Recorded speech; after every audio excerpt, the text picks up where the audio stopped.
Welcome to the Female Founder Speaker Series. You may notice that we are down a speaker.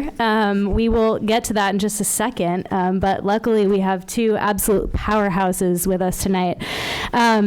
So first of all, I want to thank Hans, Maddie, the whole team at Hotel Vermont, John, the whole crew for just being the best hosts in the world. And did they have to install extra soundproofing equipment because I have the loudest voice in the world? Yes. So please don't charge us for that. Thank you so much.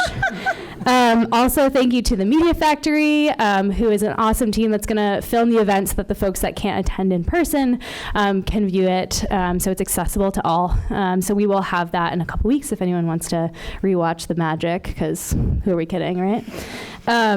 So without further ado, I am Sam Roach-Gerber. I don't think I've said that yet. I'm the Vice President at VCET, Vermont Center for Emerging Technologies, and your moderator for the evening. But more relevant and important, I'm Lachlan's mom. He is an 18-month-old rascal, and I love him to absolute pieces.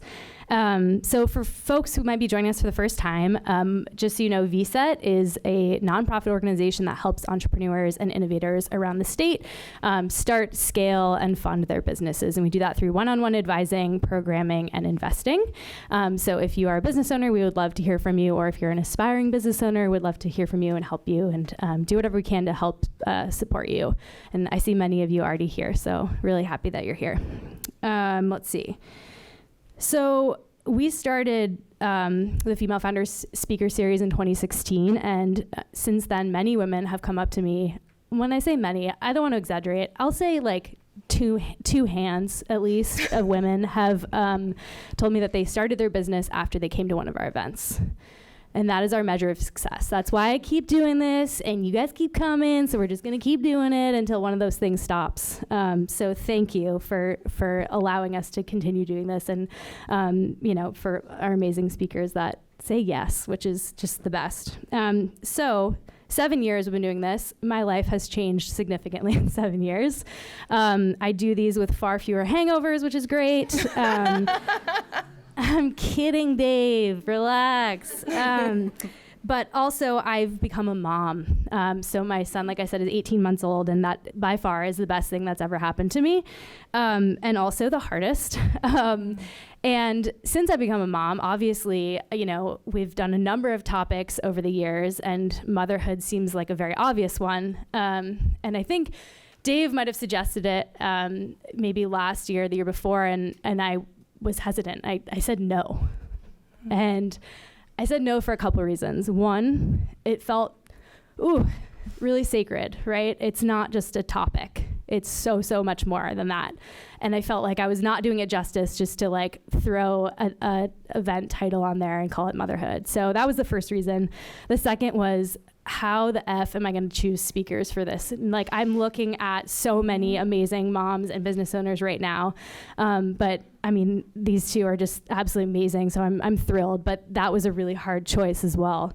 And finally, I really wanted to avoid the double standard here, right? So we hear the term mompreneurs all the time, right? And here I am writing my notes out, and we never hear that, dads have businesses or business owners are dadpreneurs.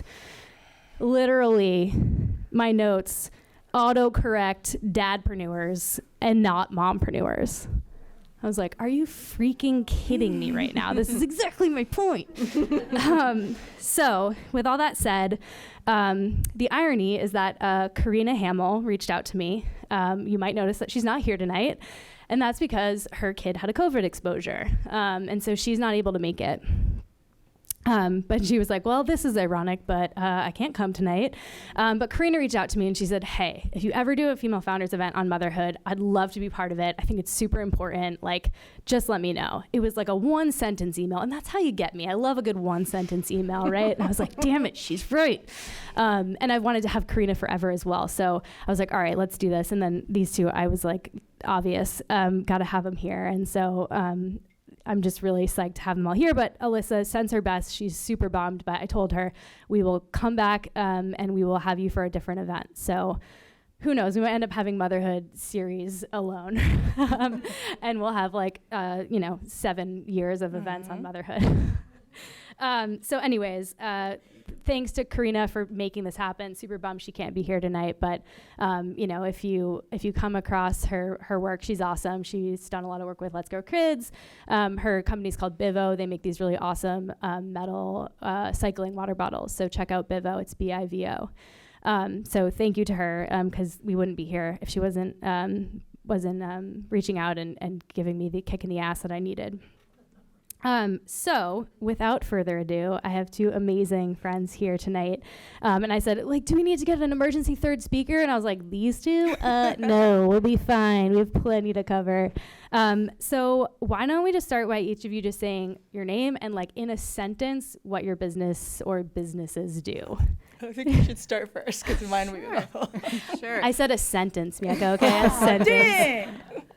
I am Alyssa Blask Campbell. I'm the CEO of Seed & Sow, and we support parents, teachers, and caregivers with tools to raise emotionally intelligent kids. My name's Mieko Ozeki, and my first business actually is Radiance Studios. I do marketing and mostly with small businesses. And then housed under that is Vermont Womenpreneurs, which is a community that I've co-founded with my partner, Bethany Andrews-Nichols, that supports women-owned businesses. Wow, nice. Great elevator pitches, right? Those are hard to do. All right, first, I'd love to have you just tell me about your kids. So just whatever you want to tell me, their names, ages, something funny they did recently. Just paint us a little picture of who we're working with here. Sure. I am the mom to Sage. He is today 22 months old. And actually, as we were getting ready to leave, he was like, "Come back." And I was like, "Yeah, Mom always comes back." And he said, "Come back now." And I was like, "Oh yeah, I'm not gonna, but I will come back later." Yeah, he is a curious, inquisitive, tiny human that I love to hang out with. Yeah, it's a built-in friend, you know. No to hanging out with sometimes. Equally to important. hang out with you. Equally important.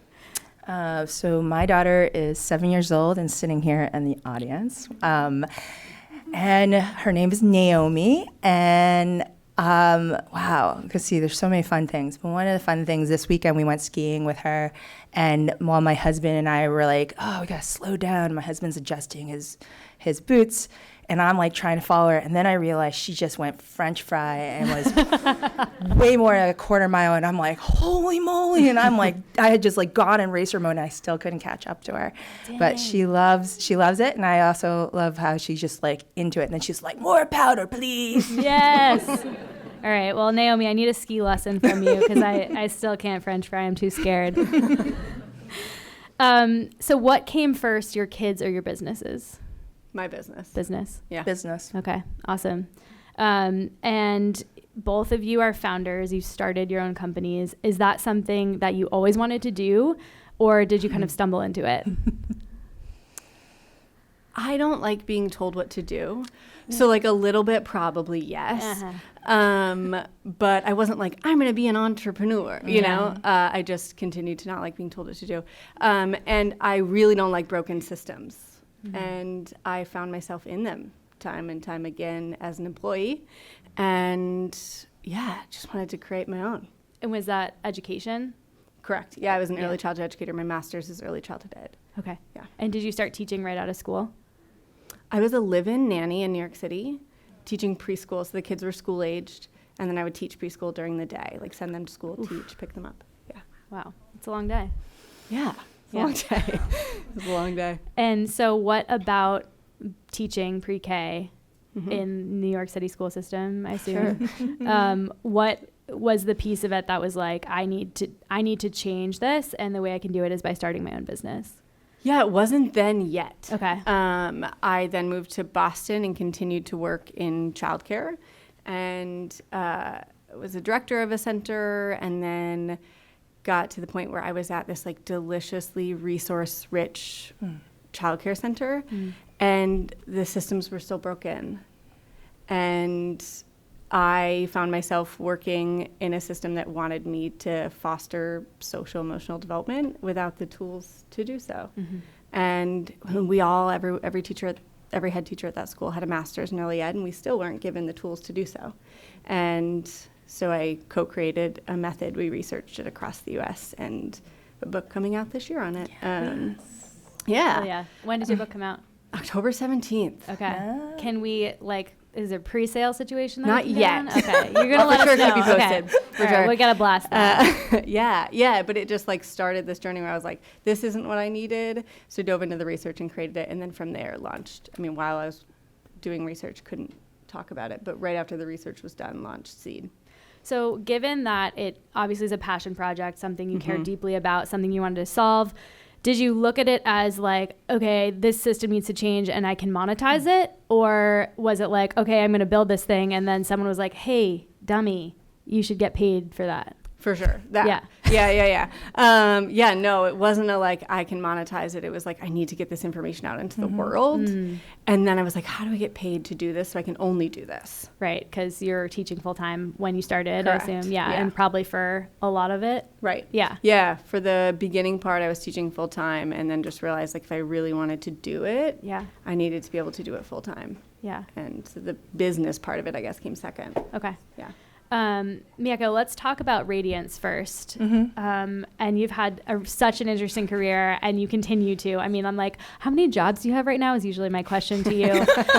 But can you give us a little bit of a backstory on what led you to Radiance? Yeah, so I came to Vermont after I think a decade of working in like Boston and other places, and I went from a trajectory of experiential education to kind of working with a bunch of like environmental education to arriving here and going, I'm going to do sustainability and on college campuses. And I was one of the first employees next to the director at the University of Vermont's Office of Sustainability to kind of project manage the UVM's initiative to implement sustainability on campus. And the other interest I have, because I have a background in teaching like high school youth and mostly at-risk youth was my past, I was interested in portfolio learning and how do you demonstrate how do you project your story?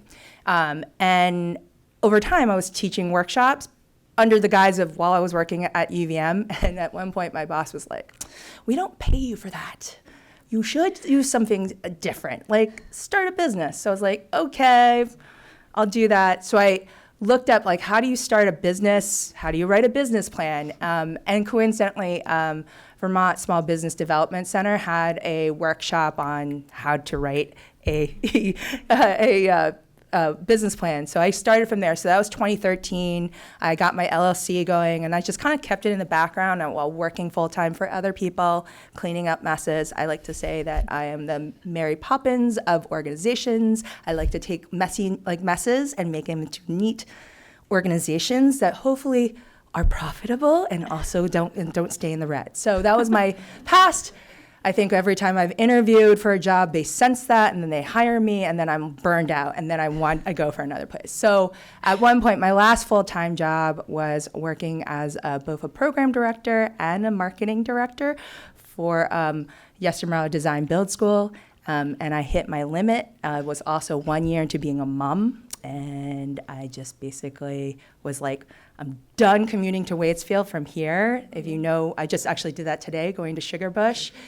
Back and forth, try to do breast pumping and all that stuff in a car. That's a very interesting prospect.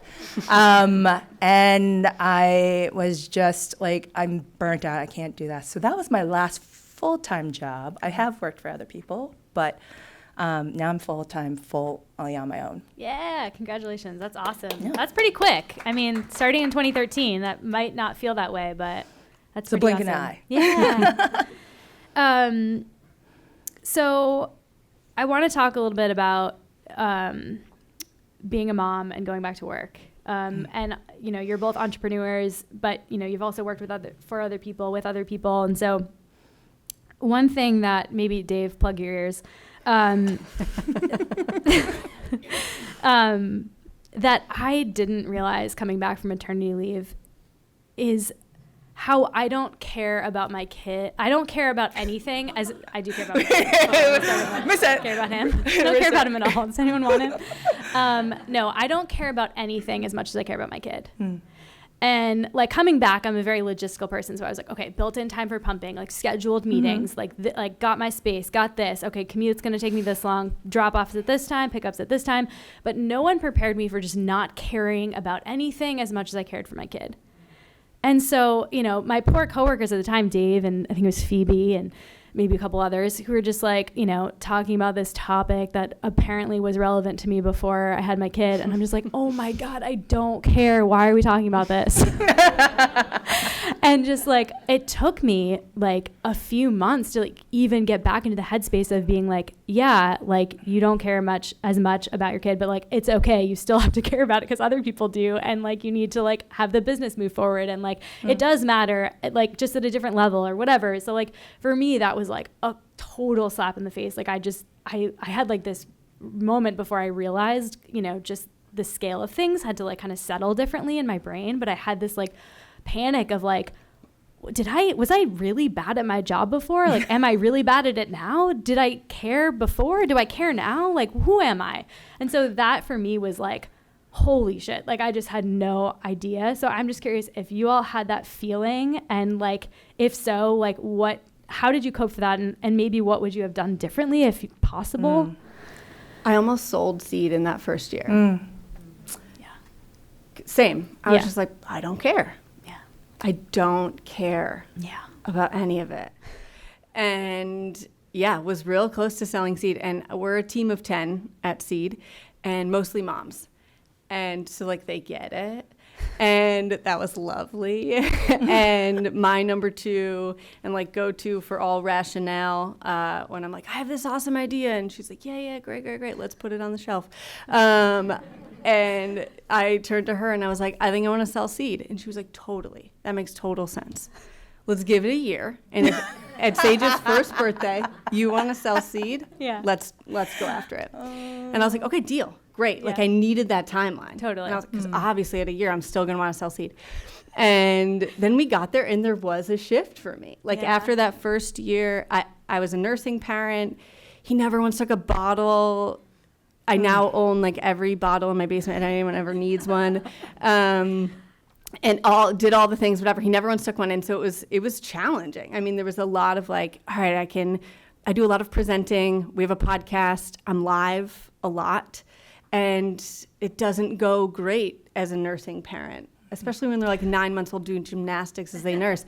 And so it was a lot of like, all right, I can nurse here and then I can go and like do this meeting, whatever. It was logistically tough. Yeah, I just didn't care. Can I swear here? Yeah. I didn't give a shit. I do. And about anything else other than being with him and hanging out with him.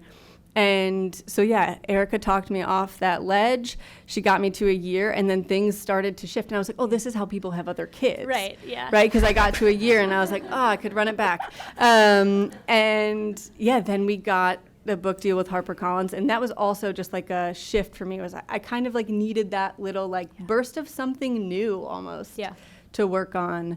So yes. Yeah. And I don't know that I would do anything differently other than like set my expectations for like, it's okay to not give a shit for a year. And that it'll change, right? I think that was a big piece of it for me is like, I remember the moment where it was like, I think it was like spring. And I think, well, I mean, the seasonal thing, right? No one's super inspired in January. That's why we're here, right?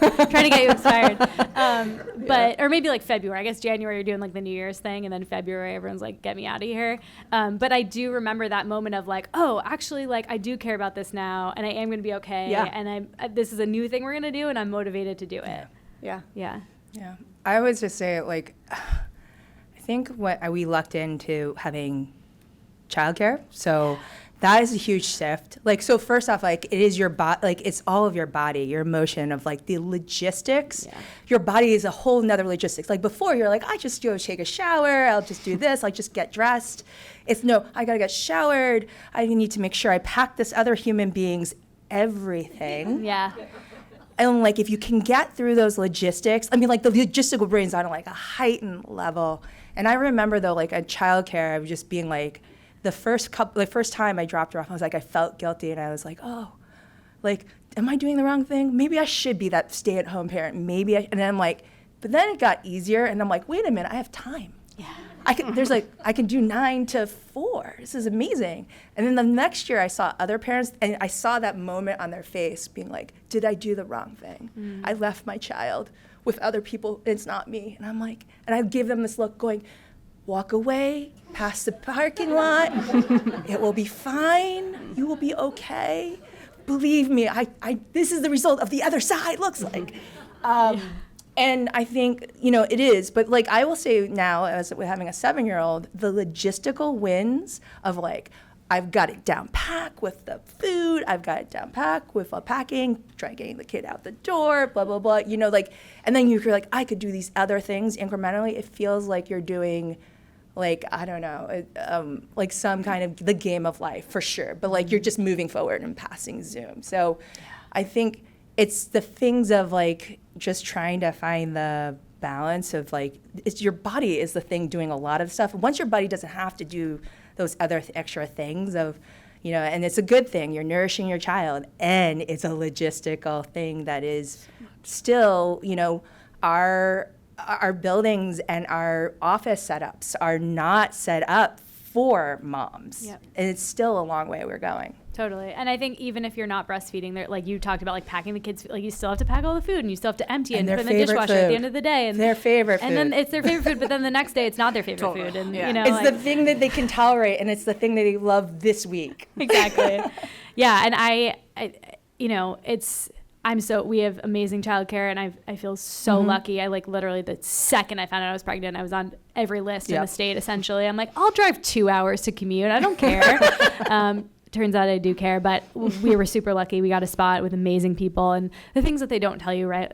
Like, I don't have family here, and I had the daycare providers that were like, hey, so like Lachlan needs more ounces in each bottle, and he's up a diaper size, and have you thought about giving him crunchy snacks? And I'm like, how do people know to do this stuff if they don't have a daycare provider? My husband and I talk about it all the time, because we're like, they taught us how to parent. Like, I was never a babysitter. I don't like watching other people's kids. I'm like not someone who knows how to interact with other people's children. I'm like, hi, and then that's pretty much all I got.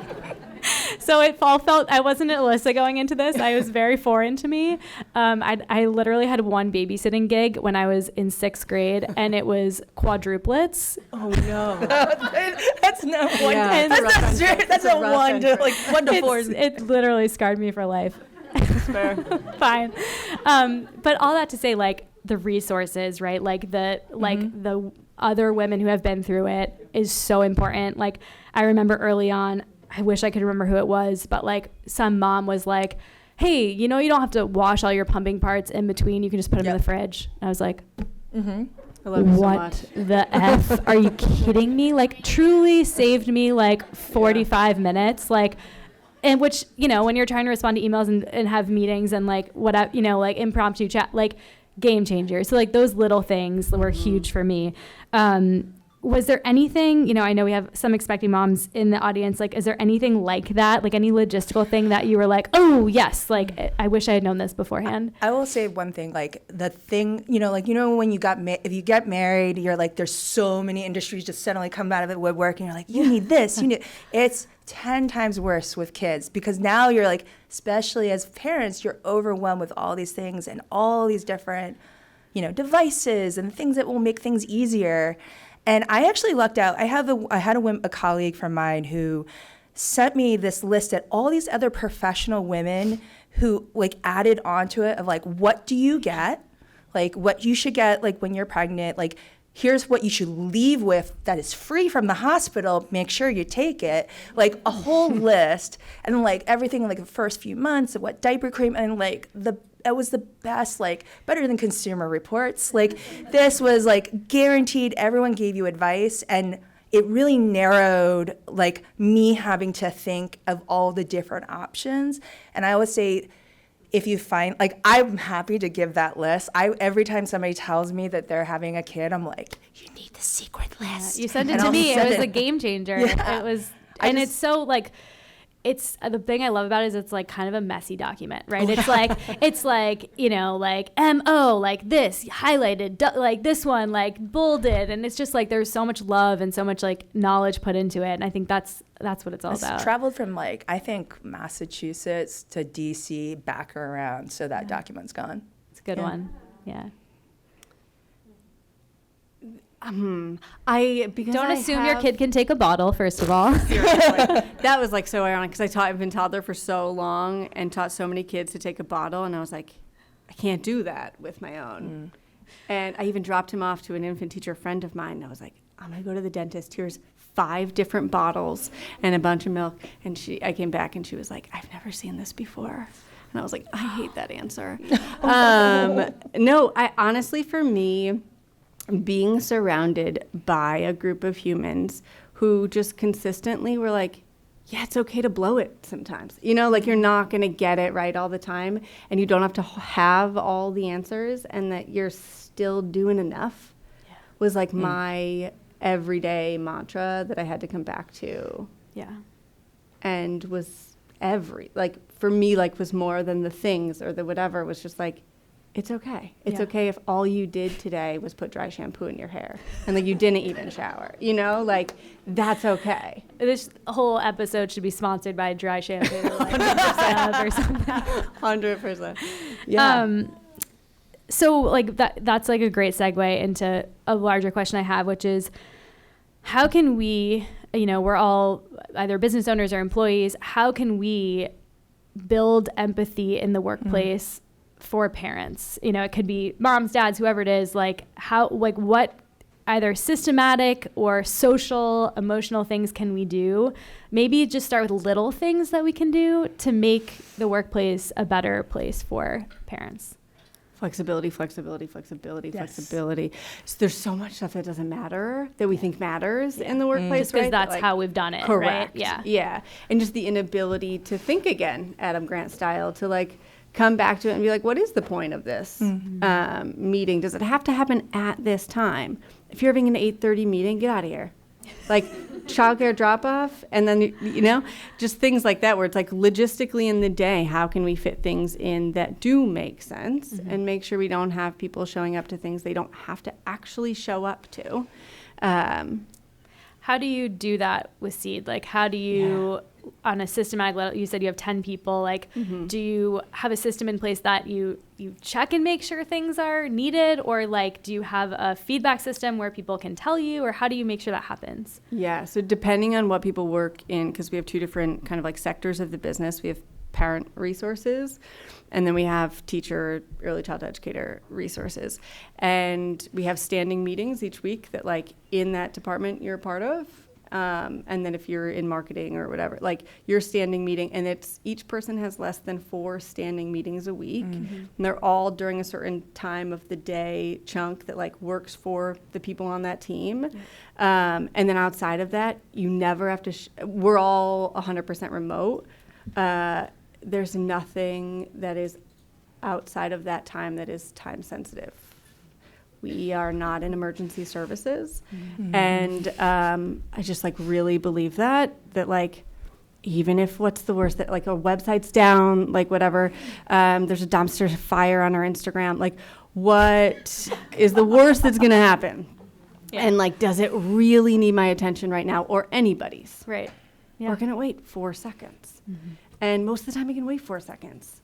And yeah, that philosophy of just like, if you can't get to this right now, we batch work a lot, so we're batching ahead as much as we can, so that nothing feels like it's like tomorrow needs to happen, or else the business is gonna fail. I think this comes at the right time. So at the end of last year, I was having conversations with Dad Guild, with Keegan, who's the executive director there, and we were like, how can we improve the workplace, right? And one of the things that I think fundamentally, for employers is, one, check your past at the door of what you presume what parenthood is or have you experienced, because it may be different for other people. So have empathy in the way of being open to hearing what's going on for people's families. And so it's a whole level of not just, like it's multiple instances. And one of the things I would say is that in this, particularly going through the pandemic, it's a lot more urgency for a lot of these families. It's not just sicknesses, but it's also that their kids who are very worked up with kind of anxiety and other matters, and that may take them out, families, it may take parents out from doing what they need to do, like with their jobs. So, I think that's one of the things is just like the empathy starts at like check your own like preconceptions of what's going on for people, and just being able to listen and be like, also be the one who when a parent is like half sleep deprived and like gurgling like, but I still need to do this. Like, be the person who's brave enough to say, take a break. Go take 5 minutes. Go get that nap. Maybe take a half day off. Go take care of it. Like, just be that leader who can do that. Yeah, because I think it's like, it's found time, right? That you're most productive. And like, my son was out of school last week, and like, the conversation. It's like, it's gonna be you or me, because it's gonna be one of us that's sacrificing this week, and like looking at what you had, the like calendar back and forth and all that kind of stuff. Like, it's crazy stressful. And I think it's taken me a while to figure out like how and when I'm productive now, because it looks a lot different than it did before. Sure. So one kind of interesting question I had was, do you think motherhood has made you a better entrepreneur? And if so, how? And if not, how? If you're like, no, I'm a shittier entrepreneur, that's fine too. I would say for the first year I was a shittier entrepreneur because I wanted to just peace. Yeah. But now, I think especially in our line of work, yes, perspective, empathy, compassion, for sure. And as a boss, 100%, because we, like I said, are almost all moms, and I feel it different now than I did before. So yeah, I think for sure, yes. Yeah, the shift from sympathy to empathy is pretty massive. Huge. Yeah. Yeah. Yeah. I think I really feel like as a mom, it actually has sharpened me to think about, what do I want to prioritize? And that's especially because building a community of women-owned businesses, just like I hear the experiences, and sometimes it's hard to express like what's going on, but because you understand a little bit of where they're, whether it's birthing a business is a little bit more complicated, but kind of a similar emotional toll of building a business and knowing that going through that whole cycle. I feel like it's just sharpened me to be like, this is where, like, I hear the panic. I know where you're at when this part of your business, and I know you're also dealing with these other things, but it just makes me sharpened about how can I find you the better resources to be able to do that. I don't know. It's certainly helped. And also it's like makes things interesting for me because I got to, I think, be able to share with my daughter what I got to do on a daily basis. So half the time I go to different businesses, she's like, do you know that person too? And I'm like, yes, I do. And they're like, and I'll tell her the backstory. It's like, that's cool. I like this. And then she's also a great advertiser for anybody's like products. So she's like, she's like half the time like, Mom, you want me to show the food? I'm like, yes, please do. Sure. So, awesome. But yeah, it just kind of sharpens it all in that respect. Yeah, I feel like the priorities definitely just like fine-tuned. Mm-hmm. Yeah. It's so much time before. Yeah. Oh my God, I know. Wasted so much time. It wasted so wasted. much time. So you're both very much community builders. Mm-hmm. You've both built really, really strong communities. Can you talk a little bit about, like, just from a business perspective, the value of building a community? It's not just customers, right? It's not just a transaction. It's not just a revenue stream. It's so much more. And I think both of you have such strong brands behind that. Can you talk a little bit beyond the business aspect of it, but why that community piece is so integral to your business? It makes business easier when you have a bunch of little marketers out there, right? Like I didn't set out to like build a community for marketing purposes, but it is for sure a game changer when like you have people out there talking about and sharing because they believe it. And I think it's easy to cultivate and create that when you believe in what you're doing. I think people flock to that authenticity of like, yeah, you're in this, not just to sell to me. In fact, I'll give it to you for free. Like, my team hates it, but like, if you reach out and you're like, I can't afford it, I'm like, great, here you go. And like, because I don't, like, that's not what I'm in it for, you know? And I think people can feel that. And when you believe in it and you do, I think it can genuinely create that community. And then, you have a bunch of people who are out there selling it for you. Yeah. You know, like when my brother's like talking about his phone that isn't the iPhone, I'm like, that's so dumb. Like, here's all the reasons that you should have iPhone. They don't have to sell to him because I'm there. Right? Like, to do that. I was like, where's she? Is there an app? Yeah. And like, that's what we have like created accidentally, is a bunch of folks who felt served and supported from our resources that then go out and share it with their village. Yeah.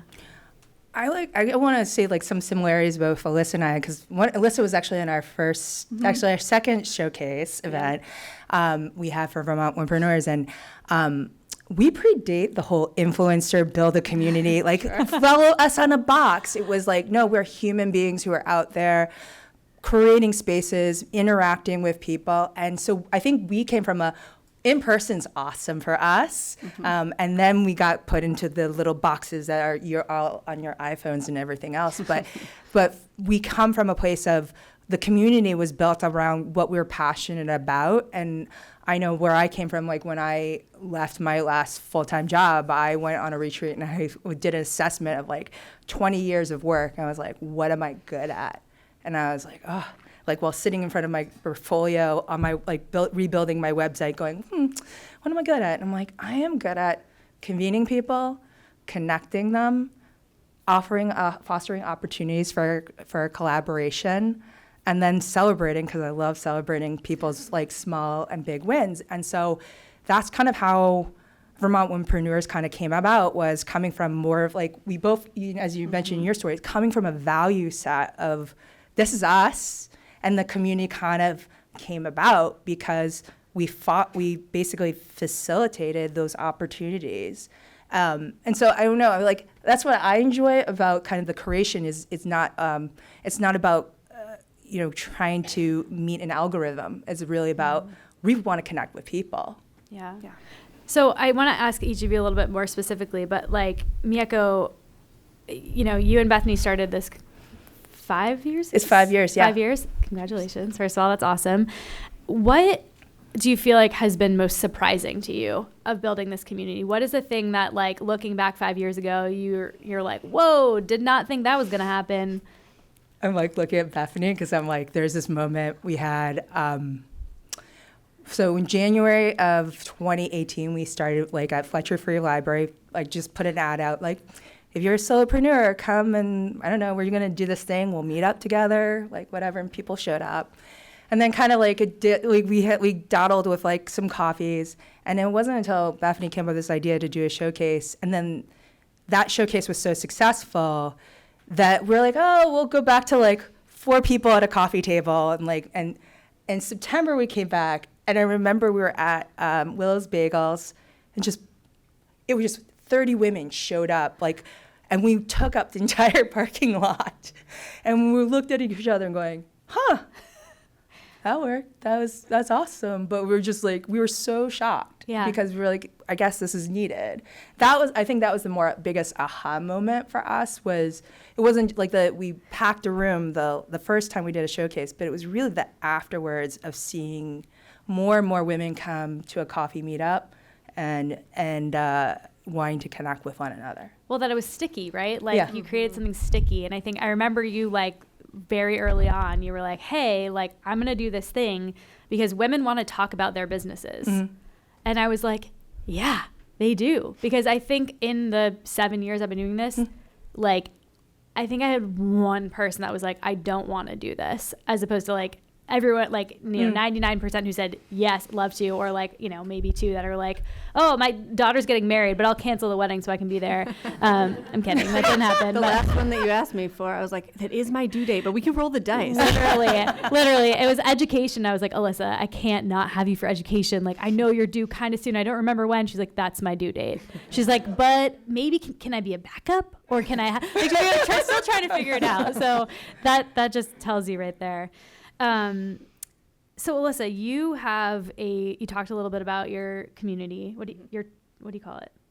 A village. Your village. I knew there was a word. Your village. Yeah.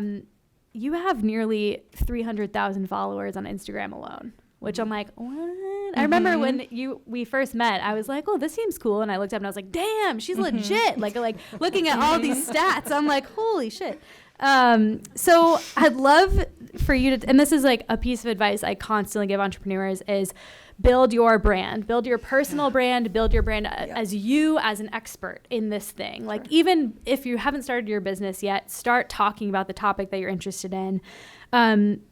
It seems like you've done that very, very well. Can you talk a little bit about other people that are trying to create a following, whether it's literal followers or just like people that are interested in what you're saying and will kind of engage with you? How do you do that? How do you start from scratch? Let's say you barely filled out your LinkedIn profile, and then you're first off, don't go there first. Flash forward. Yeah. I am obsessed with what I do. Right? Like, I love it so much. Just the other day, my dad was like, if you won the lottery, I was like, I would do seed. Like, it's still, I love it. And so it was easy to talk about. And I love getting nerdy. And so then it was like easy for me, I was really drawn to finding other people in the parenting space who were in alignment, who had same values and goals, and connecting. And so not just building our like seed following or whatever, but like connecting and building my community of people to lean on, to learn from, to collaborate with. I mean, like, from story takeovers in the early days, which seems so long ago now, to like true paid collaborations or whatever. Now, it was for me about connecting with other humans with shared values.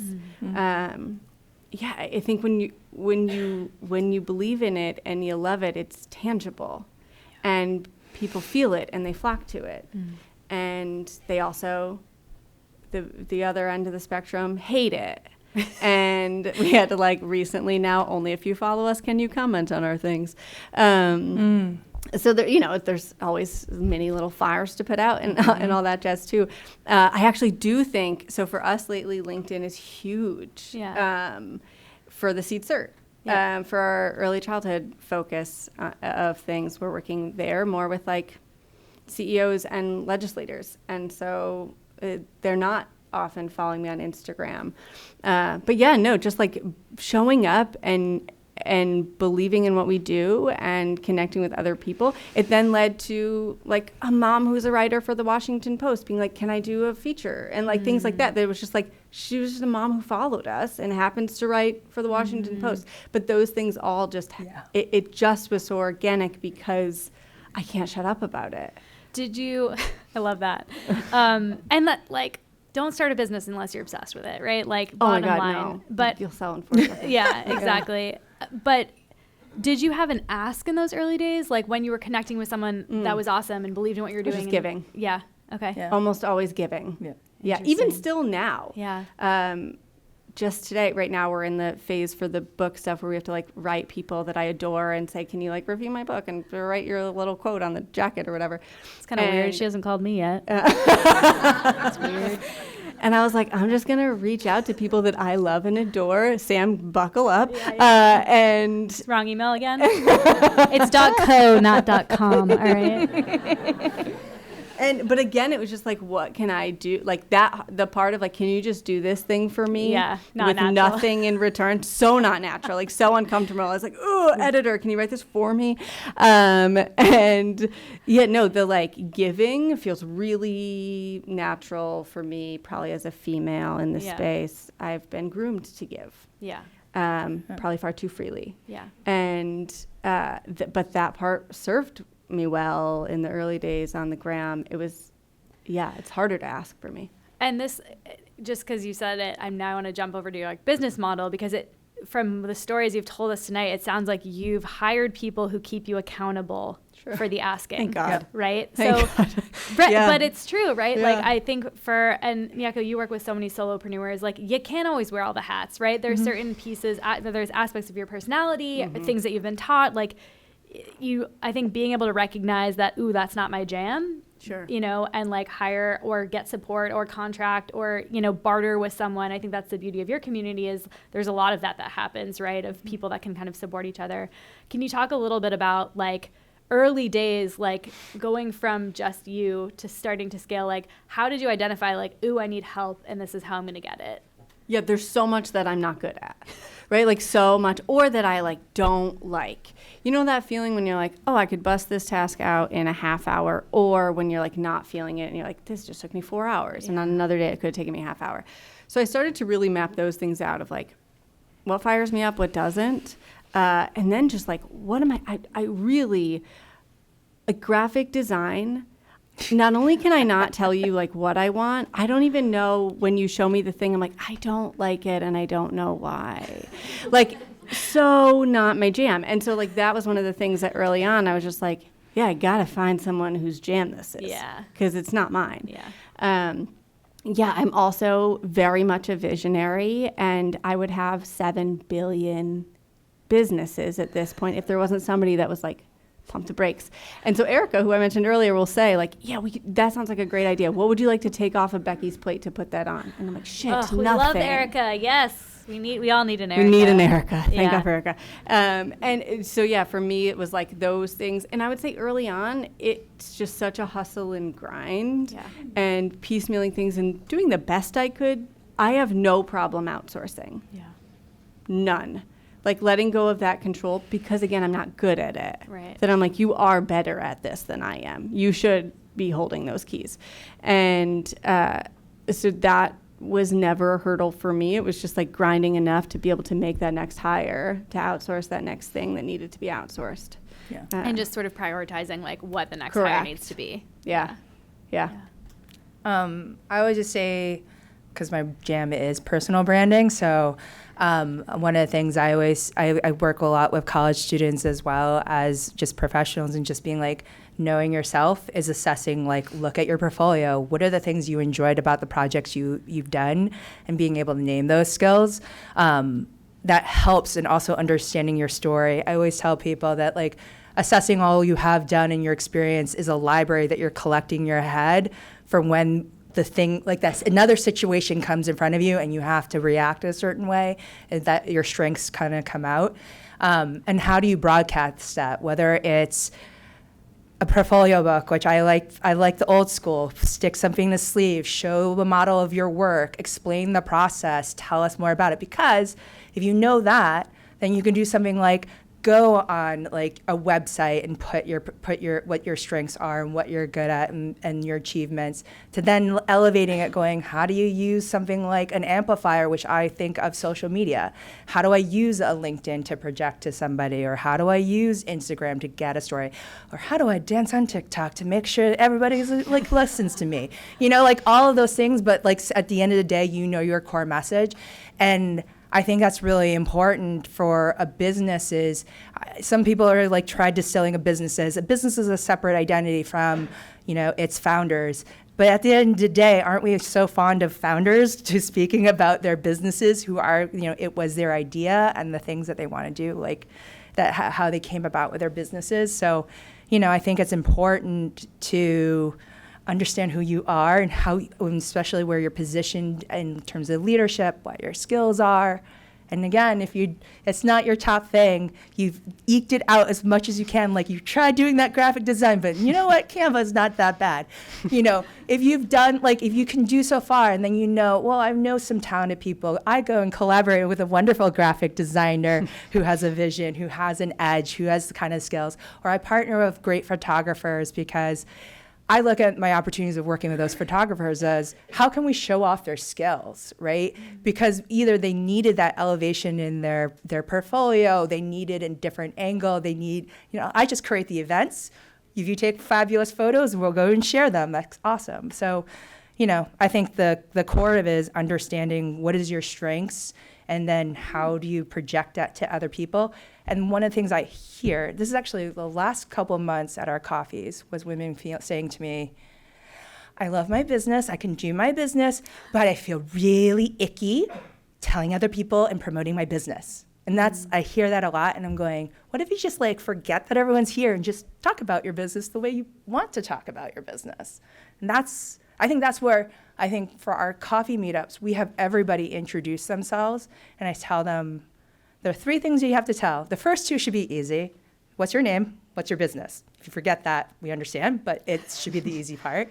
And then share with us kind of an aspiration, an update, or, just something that was a small win for you. And that rolls off the tongue. But what I found, because I'm at every single one of those coffees, is that people build the confidence because they've shared with total strangers who now become friends, what that voice is behind their business. What is the trajectory of their business? And so I think it's practice. So I would say, if you're doing a business, it's not just practicing a pitch. I think that's so old school. Just practice being yourself to be able to be in your business and why people should trust you in your business. I don't know. You gave a pretty good pitch earlier. Practice. No, and I think that's something that I very recently in my 30s decided that I'm going to start leaning into my strengths instead of trying to spend all of my energy trying to make up for my weaknesses, because that is a long list. So I think, if we're all focusing on leaning into our strengths and leaning on other people for the things we're not good at, it's so much more efficient. And the community you've built is the perfect example of that. I'll just say one advice, if particularly I see a lot of the college students here, if you have the opportunity to take Clifton's Strength Finder, it is great. And we also have a womenpreneur who does that kind of consulting. But what's wonderful about it is it says you have 34 strengths. We just exercise some a little bit more strongly than others. And when I took that test, I actually wrote a cheat sheet for myself with top 10 strengths. Put also women in a power pose to remind me that's what I am. And I put those strengths. And when I go into an interview, I read those and I read an example will trigger a reminder of why I'm good at that strength. But I have a photo of that on Instagram being have a cheat sheet about yourself, because somebody's going to ask you about why are you here? Why do you think you're important? And sometimes you just got to read that just so then when you enter in the room, you're like, yes, this is why I'm here. Oh, it's so true. That's I don't think I've heard anyone say that before. Cheat sheet on yourself. I'm doing it. Yeah. I love that. Wow. Boom. Love it. All right, I'm going to work on that. It's going to be like a vision board. It's going to be very visual. Mm-hmm. All right. Alyssa, you have a podcast talking about amplifying. We're amplifying now. Sure. How did that come about? And I can't stop talking about what I love. And everyone's like, well, let's just record it. She's very talkative. Yeah, no, it really was I wanted to keep talking about it. I wanted to be able to get to talk to other people. Yeah. And we had looked at blog, and I hate writing. Ironic right in this season of my life, but says the writer. And so a podcast just felt really easy. Let's get this out of your system before the book tour, okay? I hate writing. Hate writing is the worst. No, it just felt really easy and natural for me to gravitate toward. And I was just my husband, his undergrad was in music, and I was like, Zach, do you know anything about this? If I talk into something, can you turn it into something? And he was like, I'm sure we can figure it out. He was like, I'm sure we can figure it out. And yeah, I actually just the other day found an early days photo of me and the whole setup, and it was really bootstrapped. Yeah.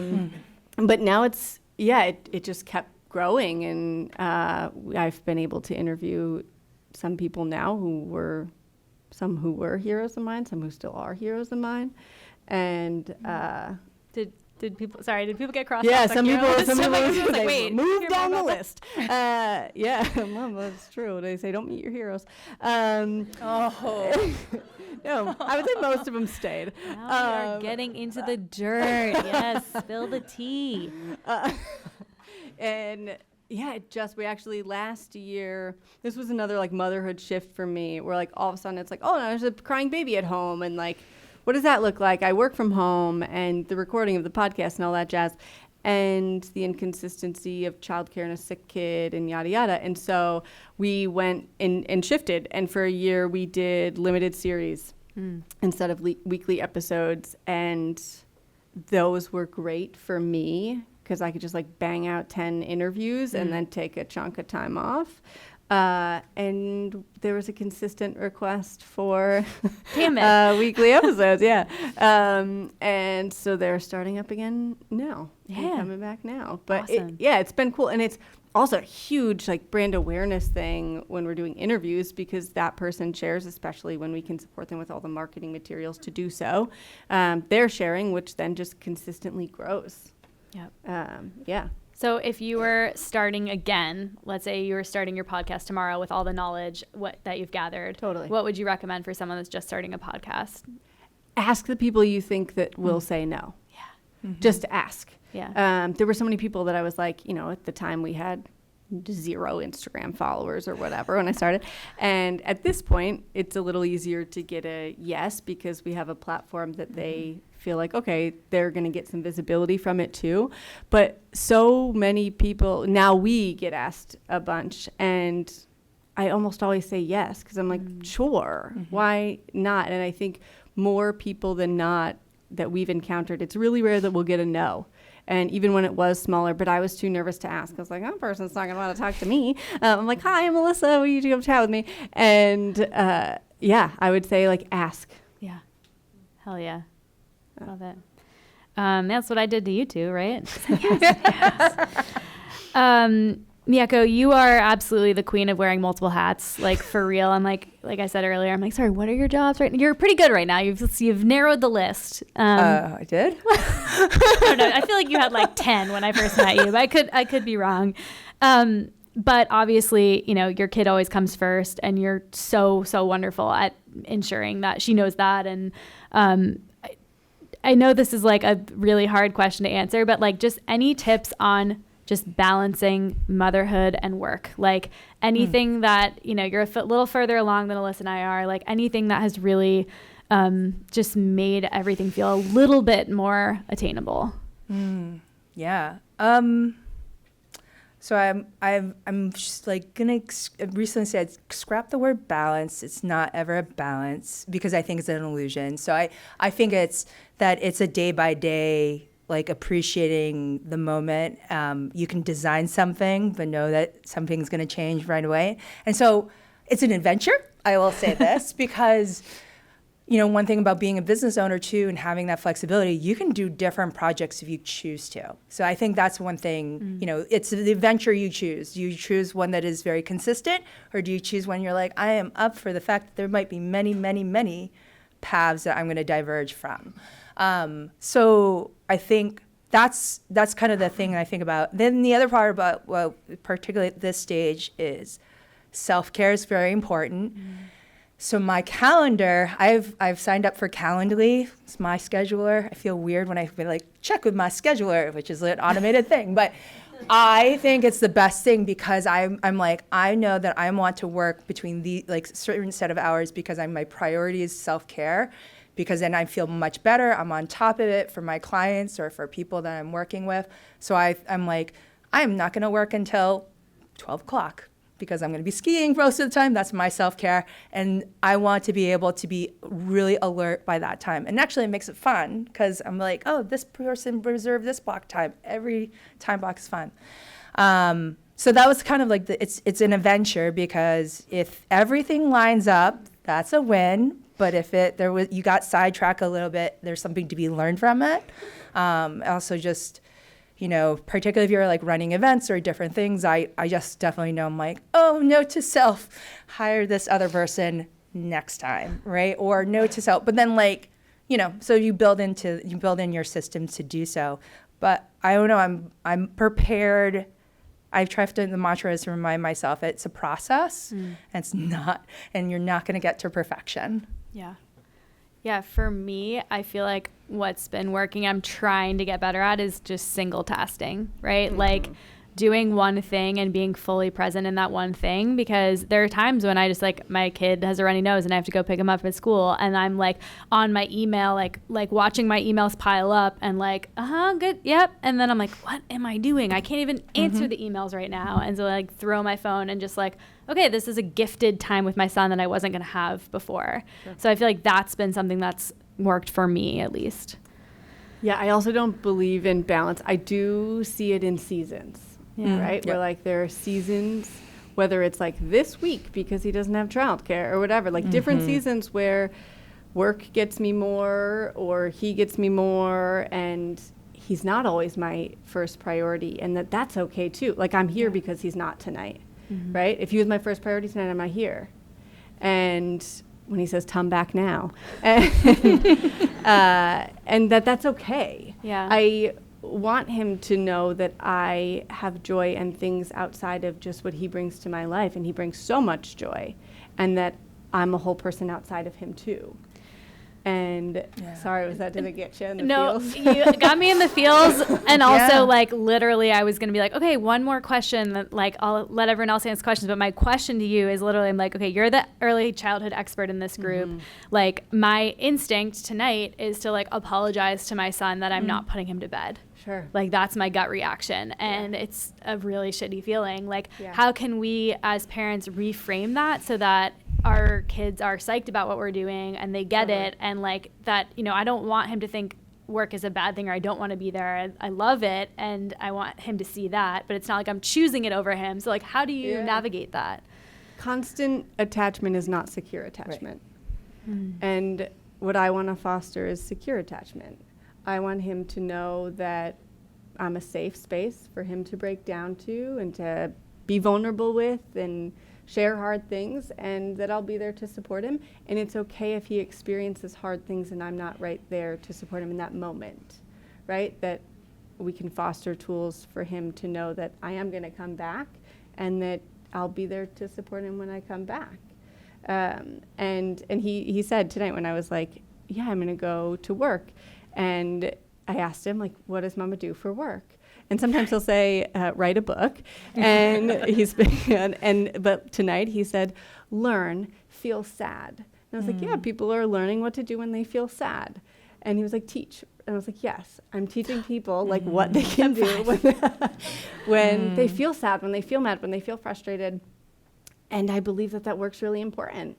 And I want him down the road as an adult to know that he's allowed to have passions and things that bring him joy, and that doesn't have to be wrapped up in one human. In fact, I hope it isn't. Yeah. Oh my gosh, she's good. Like, can I get on your calendar? All right. Oh man, I miss Karina, but thank God, right? I wouldn't have gotten through any of that. I only have two speakers. I am so selflessly gonna allow y'all to ask some questions. And I do want to just mention too, like, I think we've talked a lot about, we've kind of danced around it, but all three of us are very privileged in that we have childcare. And childcare providers right here. Oh, there we go. Yay, thank you. And so many Vermonters don't. Right. And there are people in our state that are working really, really, really hard to change that. I think hopefully some of them are here. I know Karina was going to talk about it, but Let's Grow Kids. Yeah, are you Let's Grow Kids? Here. Okay, thanks. Does one of you want to just stand up and tell us what Let's Grow Kids is? Yeah. I'll try not to boom too much. Good evening. Is that working? I think it's just, yeah. Okay, it sounds quiet. Good evening, everybody. My name is Wendy Rice. I work for Let's Grow Kids. Let's Grow Kids is a statewide mission to get affordable, high-quality childcare for all Vermont's children by 2025. But the reality, sorry, got out of breath. I get excited. I talk about it too. The reality is that we can actually achieve that goal this year. We are on the verge of launching legislation that would have childcare be no more than 10% of an individual family's income. Many families are spending close to 30% now. That's a mortgage every month. It's unaffordable, and it's often not available, as our speakers have spoken to. It would also professionalize wages and incentivize people to go into the field and to provide this essential service to all of our kids. Currently, 3 out of 5 Vermont children have no access to childcare whatsoever. That has to change. It hurts our kids, it hurts our families, it hurts our businesses, it hurts our state's economy. So Disproportionately affects women. yes, disproportionately. And in my case, I decided to be a new mom in my 40s, 6 weeks before a global pandemic, and didn't have childcare for 20 months. Had to leave the workforce, and I'm just now coming back into it. Fortunately, have a really good employer that understands that crisis. So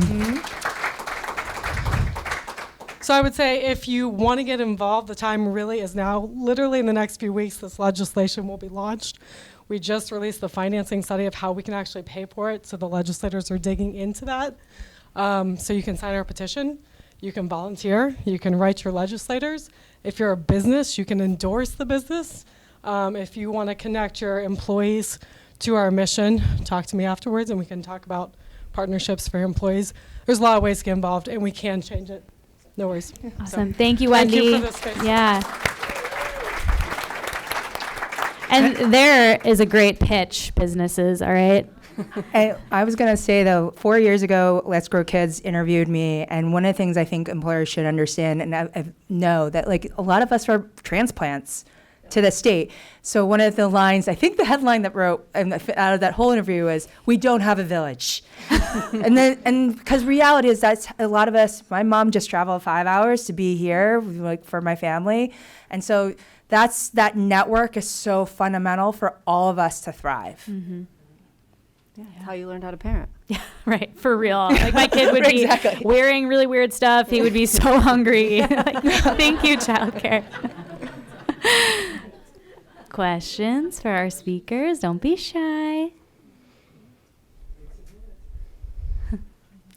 Morgan. Oh, Morgan. Hi, Morgan. Hi, everyone. How you doing? I've talked to a million business owners, or a lot of them here in Vermont, but also I've seen a lot of business owners, especially women business owners, but, you know, they start and they're like, cool, I need to throw all the spaghetti at the wall. I need to do all the things. And it's often like a slow distillation of figuring out what works to make the business sustainable and realistic and profitable. And so do you have any pointers about how to get through that distillation process faster? Because often we throw too much at it at first and it's not necessary. Can I answer it too? Yeah. I'd just say talk to people. I think so many business owners are just afraid. They want to protect their idea. They're afraid someone's going to steal it. I'm like, oh my God, no one's going to steal your idea. It's way too much work. Trust me. It's like one of the first things I tell people. So talk to real human beings, whether start with your family if that makes you most comfortable, then your friends, then your colleagues, like really kind of talk to as many people as you can. I would say don't wait for it to be perfect. That's like, and I definitely know for women, they wait for the idea to be perfect to launch their business. Second part, and I love the spaghetti thing because this is what I use a lot, is you have to be committed to, if the spaghetti falls, let it fall. Don't pick it up. Don't clean it up. Just let it fall. Move on to the next strand. Yeah, we have done so many different things, and so many that have failed, and products and memberships and in-person and virtual events and whatever. The number one thing that I'm so grateful that I did at the beginning so that I could go through all of that and still like continue to build community throughout it was have an email list that they are just hanging with me and have gone through all these different iterations and things where it's not like, oh, I spent a bunch of money to launch this and try to get a bunch of people to attend and whatever, and then it like fell flat or whatnot. That our email list has consistently built, and we get to try things on for size there or ask questions, and they let us know like what they're interested in, which then helps us fine tune what we're actually going to put out into the world, because sometimes what I'm jazzed about isn't what they need in the moment. Or they're not willing to pay for it, right? Correct. Yeah. And so we will ask questions a lot there. Love that. Questions?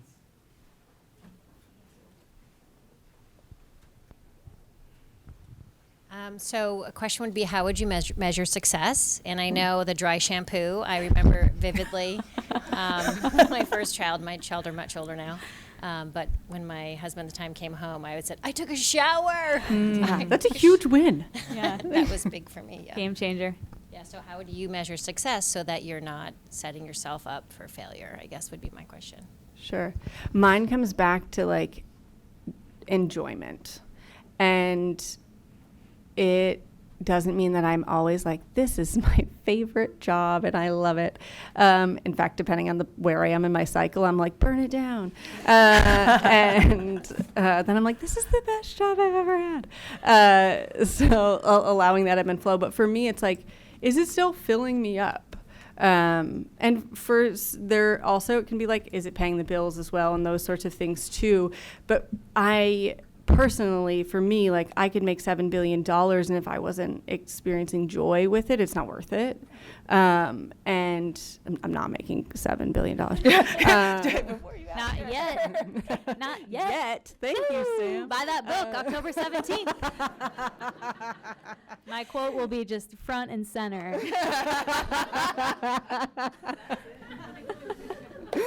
Yeah, that's it for me. Is like, is it fill me up? And I think for me, like success has been just like seeing the stories of other business owners, like they're thriving together, and but also just like with my family, being able to provide an example. So I think like one of the parts of the latter part of before the questions were started, but I just think about examples of when your child gets to see you thrive and the things that you love and tell the stories, like coming home excited about something that you've done at work.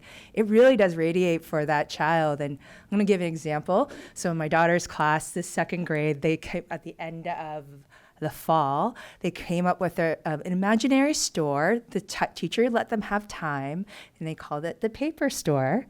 And they came up with they would just trade money for different things, imaginary things. And I got to have a really wonderful dialogue with her about things like trademarking and what is your competition, or how do you work together? How do you market yourself? And but in a kid's way, because that's the other fun part. When you talk about your business, you can talk to adults a whole, with all the stats and everything else. But with kids, you force yourself to simplify and be like, oh, that's what I do.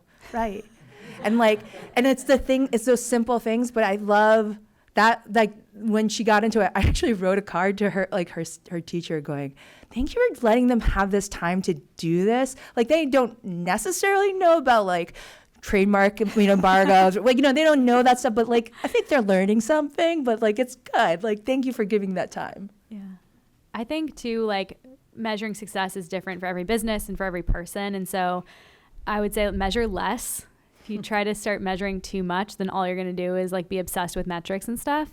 So try to keep it simple. And then if you need to choose a few more, do that. And I also think both quantitative and qualitative measures are really important. So making sure you are growing sales and you're growing revenue and that kind of stuff. But also if someone emails from that list of that you think is the ether, and they respond and they're like, Sam, this is rad. I'm like, oh, a real person likes what I did. That's awesome. Exactly. Those things go so far. So I think trying to balance the qualitative and the quantitative is super important too. Yeah. Emma. I can just talk loudly. The mic records it though. Oh, okay. Yeah. Ladies and gentlemen, Emma, the community manager at VCET. Hello, everyone. Hi, nice to meet you all. I guess my question is, and I know that maybe this is a little bit of a harder one, do you think that you would be where you're at and your businesses would be where they're at if you didn't have kids? Ooh, good one. Really good one. Damn, am I losing my job?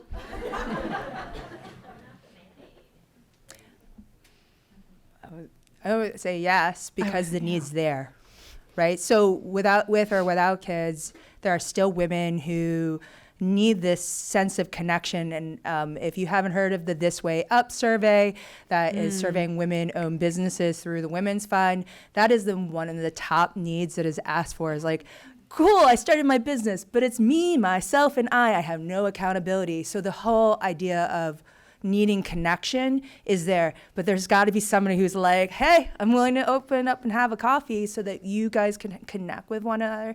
So yeah, I think I mean, I started the Womenpreneurs while I had my daughter she was 2 years old, but I would say it would have happened regardless because the yearning for connection and community is there. I'm going to figure that Alyssa's going to say the same, but. Yeah, I think it would be farther along. I have said no to so much because I want to spend time with him that I would have said yes to. If time wasn't a thing. Remember how much time I had? And it would be, I think, farther along than it is now, to be totally honest. All right, I think we got time for like one more. Great. Morgan, is that you again? Oh. Morgan's got an important job, though. She's hearing it from another our amazing mom. representative. Thanks. Hi. I was wondering if you could talk a little bit about identity and motherhood in terms of your business. All right, everyone, buckle up. Extend that app for parking. We're going to be here for a while. Backing off what you said, Sam, around like your first few months at VCET after Lachlan was born, you were like, I'm not into this. And I talked to so many new moms who come back to work after having kids and they're like, I don't know if I want to do this anymore. So how do you guys coach other womenpreneurs on this, and how was it for you around that shift of identity? Sure. Yeah, so like I said, I just wanted to sell it that first year because mom was the identity that I felt most connected to. And I felt like I wasn't a good boss, and I wasn't good at my job, I felt like, for a year because I didn't want to be there. And also having a personal brand with a following that was really used to seeing my face, that was a big shift for me of like, how do I show up now when it's not just my story and it's not just me, and how do I authentically show up while protecting him? And that's an ongoing journey for me, I would say, as a part of this. Forever evolving. So many unknowns, especially for social for us. And I think for me, it really just solidified the work once I got out of that first year of like, I work in emotional intelligence with kids, and what do I really want for him? Like, my dream actual measure of success is we live in an emotionally intelligent world where every human he engages with has self-awareness and regulation and empathy. So it was just like a fight now to do this work for him outside of just because I want it. Yeah, I mean, I definitely, personal brand comes up a lot. Like, I think it's also knowing that you're going to add more characteristics, or the characteristics you already started with prior to having a kid are just going to be elaborated differently. And for me, I think you can't be stuck. Like, you just can't let yourself be stuck about who you were in the past. And that's the same thing about everyone who you're interacting with, your partner, with your family, that they're all having changing identities, and that adds a little bit more dynamics to kind of everything you do, whether it's your business or everything else. So I mean, for me, I'm learning all the time to accept that it's going to shift every single time. I also love the surprises when I'm like, oh, really? Well, people show up if I do this, and they do, and then I'm like, oh, I guess that worked. Check. Let's just like go in that trajectory. If it doesn't work, it doesn't work. But I think identity is not a solid thing. It's definitely clay form, and you're always forming it.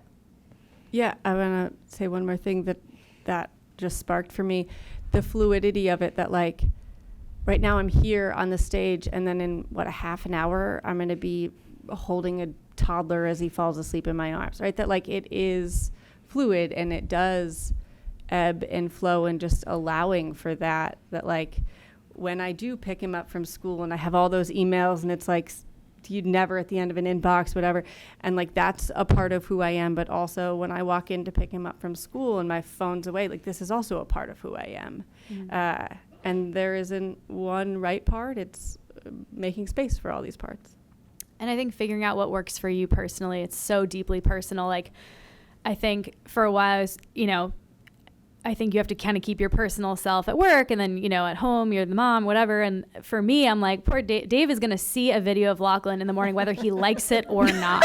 And it's like, he's just that cute, right? So I think, being not afraid to like bring those pieces of your personality into work if that feels authentic and right to you. And I think I had this weird, like, I think when I first came back to work, I was like, I had a kid, I'm a mom now, because I was just like, who am I? Like, I was trying to figure it out. I was trying to help they were going to tell me, and I'm like, I don't know. Especially having a kid during a pandemic where people, like, some people like never saw me pregnant, never saw me, like, and I'm just walking around with a toddler now, and they're like, whose kid is that? I'm like, yeah, I made him, that's mine. So figuring out what feels right to you, I think, is really important, and kind of trying it on for size, right? And like, different relationships, just like in your personal life, different work relationships are different as well. So for me, it was a lot of like just kind of experimenting with what felt right. And I like talking about my son, and that's makes more comfortable for me. It'd be way weirder if I'm just like, no, I'm clearly not that professional to begin with. So maybe that's part of it. But yeah, I think my advice would just be like, don't try to separate it, be who you are authentically. And I think it'll feel right. Sam, I was going to say, with the way you just said it, like, I'm a mom. It's the same thing I hear every time with new business owners when they are announcing it to other people, especially watching a woman. I was like, there's these moments where I'm like, they're like, they're gathering around in our circle, and they're like, I don't know if I should be here. And then it's like their turn to talk, like, present themselves, and they're like, I'm a business owner. And then they look out, everyone's like, yeah, cool. And she's like, oh, I just said, like, you see in their eyes, like, I just said that. I pronounced it. It is official. Now I am that. It's the same thing, I think, sometimes with, like, mothers, like, they let me out of the hospital with this baby. I guess that's what my job is. Yeah, there's no application for being a business owner or a parent. So I think maybe that's what it is. All right, we gotta let y'all get out of here. Thank you so much for coming. Thank you to our amazing speakers. Truly. I was like hiding my clap under the table. I don't know what I was doing. I'm just like one of these. But seriously, Mieko, Alyssa, thank you so much for your time. Thank you for everyone for coming. And we hope to see you at our last event of the season in March, TBD. Talk to you then. Thanks, everyone. Bye.